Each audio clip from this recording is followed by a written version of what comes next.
चलिए इधर दिल्ली से एक बड़ी अपडेट आपको बता दें कि लगातार जिस चीज को लेकर कयास लगाए जा रहे थे कि अमेठी और रायबरेली से राहुल गांधी प्रियंका गांधी चुनाव लड़ेंगे, लेकिन अभी भी सस्पेंस इस पर बरकरार बना हुआ है। प्रियंका गांधी ने चुनाव लड़ने से इनकार कर दिया है। सूत्रों के हवाले से ये अब तक खबर पहुंच पा रही है।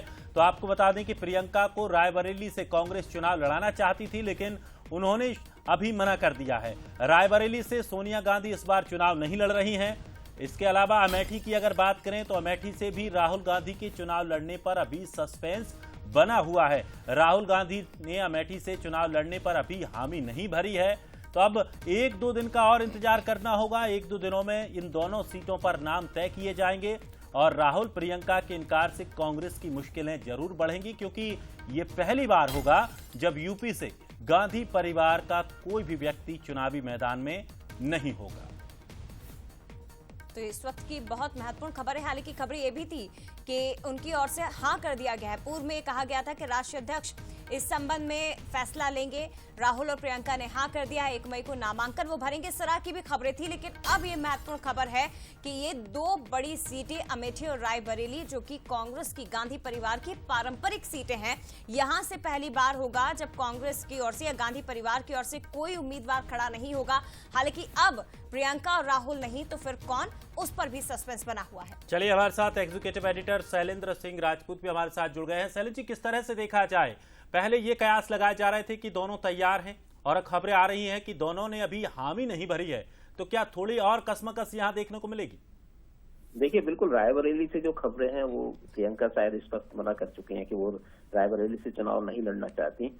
जहां तक अमेठी का सवाल है उसको लेकर अभी स्थिति क्लियर नहीं है। 1-2 दिन में स्थिति क्लियर होगी और 3 मई को यहाँ नामांकन दाखिल करने की अंतिम तारीख है, तो उससे पहले कांग्रेस को फैसला लेना होगा। देखिए दिनेश, जहाँ पर कांग्रेस का कार्यकर्ता है उत्तर प्रदेश का, उसकी तरफ से प्रेशर है कि राहुल और प्रियंका को रायबरेली और अमेठी से चुनाव लड़ना चाहिए, क्योंकि अगर गांधी परिवार का एक भी सदस्य उत्तर प्रदेश में नहीं होता है तो कांग्रेस की संभावनाओं पर, जो भी पहले से ही काफी कम है, और उल्टा असर पड़ेगा। और सिर्फ उत्तर प्रदेश ही नहीं, पूरे उत्तर भारत की बात है। कांग्रेस संगठन में कुछ नेता हैं जो जिनका मत है कि अगर उत्तर भारत से गांधी परिवार का कोई भी सदस्य नहीं होगा तो कांग्रेस की जो रही सही संभावनाएं हैं वो भी खत्म होंगी। और वैसे भी बीजेपी ने और दूसरे ने इसको उत्तर और दक्षिण भारत की लड़ाई करार दे दिया है इस चुनाव को। तो पूरा फोकस कांग्रेस का, ज्यादातर फोकस दक्षिण के राज्यों में रहा है। तो उत्तर भारत में अगर बीजेपी ये प्रचार करती है कि उत्तर भारत को कांग्रेस ने छोड़ा है, तो ये उसके लिए और मुश्किल वाली बात होगी। इसलिए संगठन की तरफ से लगातार दबाव बनाया जा रहा है कि दोनों चुनाव लड़ें। लेकिन शैलेंद्र जी, इनकार की वजह क्या है? अगर नहीं लड़ते हैं तो उसके पीछे की वजह क्या होगी? क्योंकि प्रियंका गांधी इसी के साथ चुनाव आगाज करती, दूसरी तरफ राहुल गांधी वायनाड से, लेकिन अमेठी से भी चर्चाएं थी। वजह क्या मानी जाएगी सर?